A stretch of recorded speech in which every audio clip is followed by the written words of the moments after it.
नमस्कार, मैं रवीश कुमार। किसी एक बैंक से, उस बैंक की एक शाखा से, उस शाखा से किसी एक आदमी को, उस आदमी की 2-3 कंपनियों को 11,300 करोड़ रुपए का letter of intent understanding LOU मिल जाए, 4-5 साल तक फ्रॉड होता रहे, 7 साल तक, और फ्रॉड होने के बाद बैंक को ही पता चले कि 11,300 करोड़ का फ्रॉड हुआ है।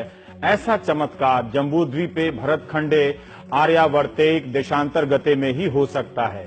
बैंकिंग की दुनिया में कुछ नहीं, बहुत कुछ गड़बड़ है। यहाँ के लाखों कर्मचारी से पूछिए जो अपनी सैलरी के बढ़ने का इंतजार कर रहे हैं, जो घंटों घंटों काम कर रहे हैं मगर डर के कारण बोल नहीं पा रहे। उनकी सैलरी बढ़ नहीं पा रही है, काम के बोझ से बीमारी बढ़ जा रही है। वे एक ऐसे टापू पर बैठे हैं जहां हर कोई डरा हुआ है।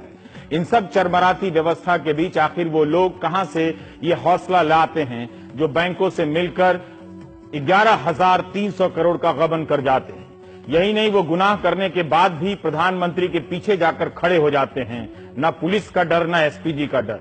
तो डर, डकैती और डावोस नाम की इस फिल्म की कहानी का प्लॉट अभी पूरी तरह से साफ नहीं हुआ है। कहानी खुल रही है, इसलिए आरोप और कथित रूप से ही किरदारों का नाम लिया जाएगा। डावोस में नीरव मोदी की इस तस्वीर ने मीडिया में सनसनी फैला दी।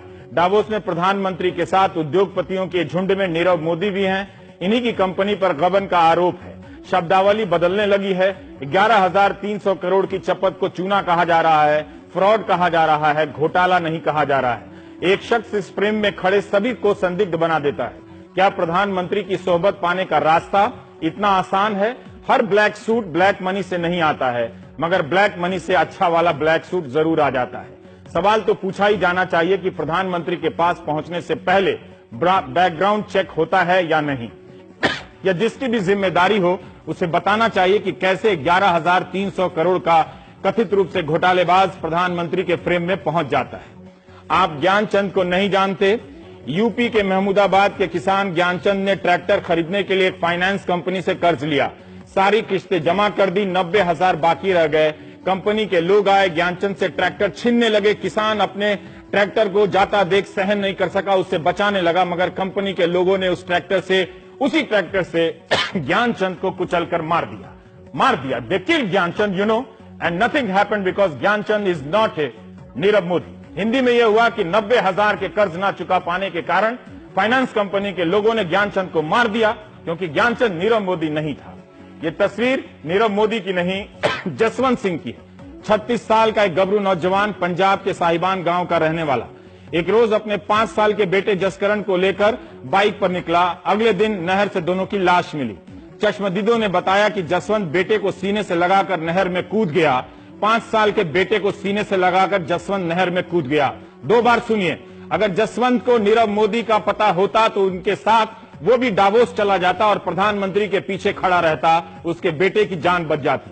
1.5 एकड़ के जोतदार किसान जसवंत पर 10 लाख का लोन था। घटना 5 अक्टूबर 2016 की है।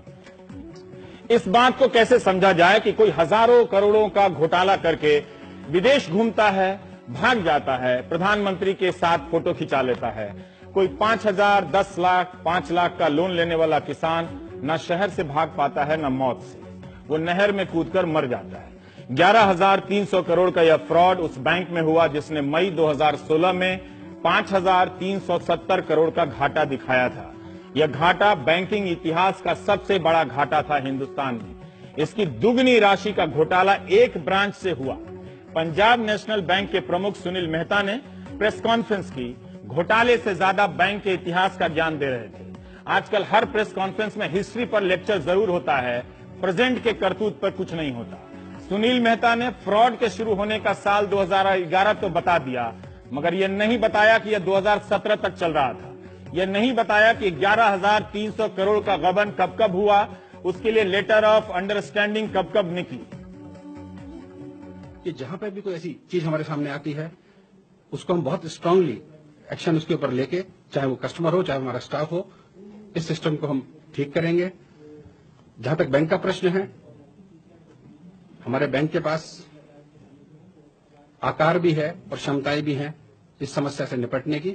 आपने आज के मीडिया कवरेज में देखा होगा कि हमारे द्वारा जो FIR लॉन्च की गई हैं और जो कंप्लेंट लॉन्च की गई हैं डिफरेंट एजेंसीज को, उसके अंतर्गत आज भी जो इन्वॉल्व ग्रुप्स हैं उनके एस्टेब्लिशमेंट पर रेड की कार्रवाई की गई है, डॉक्यूमेंट्स को, रिकॉर्ड्स को सीज किया जा रहा है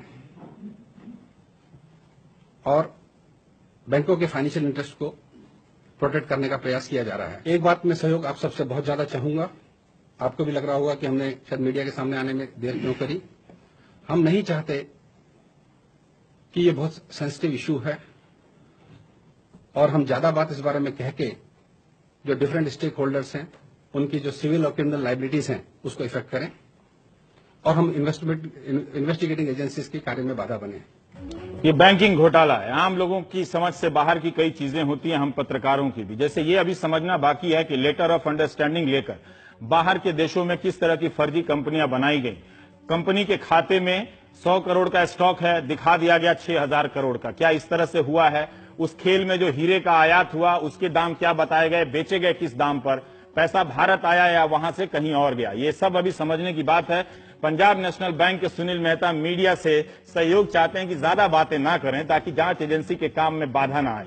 वो क्यों चाहते हैं ऐसा? आप प्राइम टाइम देखने के बाद किसी से इसके बारे में बात नहीं कीजिएगा, उसे प्राइम टाइम ही दिखा दीजिएगा। ये सब सवाल अभी हैं कि 11,300 करोड़ में कौन कौन से हिस्सेदार थे, उनका पैसा कहां कहां पहुंचा और किस किस के पास पहुंचा। बताते हैं बैंक के लोग कि 10-12 लोगों के बीच ये खेल होता है। 2 कर्मचारियों ने लेटर ऑफ अंडरटेकिंग जारी कर दिया जिसके सहारे नीरव मोदी की कंपनी को पैसा उधार मिल जाता है दूसरे बैंकों से। ये एक तरह की गारंटी है, इसका जिक्र बैंक सिस्टम में इन्होंने नहीं किया कि हमने किसी को लेटर ऑफ अंडरस्टैंडिंग या अंडरटेकिंग दिया है।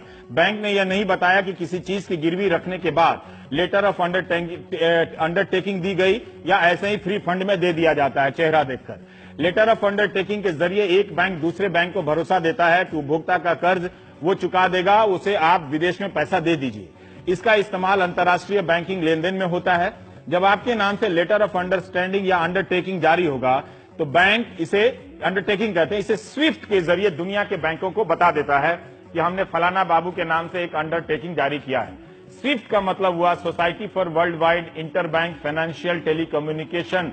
ये इंडियन एक्सप्रेस में छपा है, वहीं से टीप के लाया हूं। दुनिया में इस स्विफ्ट का बड़ा भरोसा है, दुनिया भर में अभी तक कहीं से इसमें फ्रॉड करने की जानकारी नहीं आई है, शायद ये पहला मौका होगा। 16 जनवरी 2018 को जब पंजाब नेशनल बैंक से विवादित कंपनी ने लेटर ऑफ अंडरटेकिंग लेने की गुजारिश की तो अधिकारी ने पाया कि पहले के लेटर की बैंक के हिसाब किताब में एंट्री नहीं है। यह भी हो सकता है कि हमारे बैंकों में, उम्मीद है दूसरे बैंकों में ऐसा ना हुआ हो, कैसे पता। नीरव मोदी विदेश में हैं। 31 जनवरी को नीरव मोदी के घर पर और अन्य ठिकानों पर आयकर विभाग के छापे पड़े। आज 15 फरवरी है, इसके बाद भी नीरव मोदी भारत नहीं आए। नीरव मोदी किसी किसान का नाम होता तो बैंक वाले घर से खटिया तक खींच कर ले आए होते गर्दन पकड़कर।